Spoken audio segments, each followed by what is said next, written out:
Hey everyone, we are going to start a new topic from today. In each video, I would be teaching you one common word, one idiom, meaning, pronunciation, how to use it in a sentence, etc. So, welcome to Ignited Minds. In today's lesson, I bring to you a beautiful word and one idiom that you should start using. So, the first word that we are going to use is enchanting. It's enchanting. Enchanting. The meaning of enchanting is delightfully charming or attractive. The sentence could be it's described in the guidebook as an enchanting medieval city, or Belgium is an enchanting country. The child looked enchanting in a pale blue dress.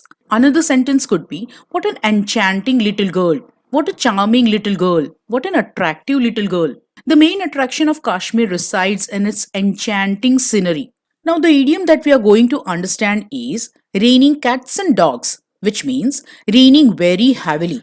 We can use this idiom in the following sentences like, I wanted to go out and play, but it was raining cats and dogs yesterday. Or, it's raining cats and dogs, and I'm worried about how my kids will reach home. It rains cats and dogs when the monsoon comes in India. How will you go to play cricket today? It's raining cats and dogs. Or, the sentence could be, I think it's not safe to drive the car now. It's raining cats and dogs. So that's all for today, guys. Learn the pronunciation and use this word and idiom repeatedly. See you soon with the next word and idiom. Bye.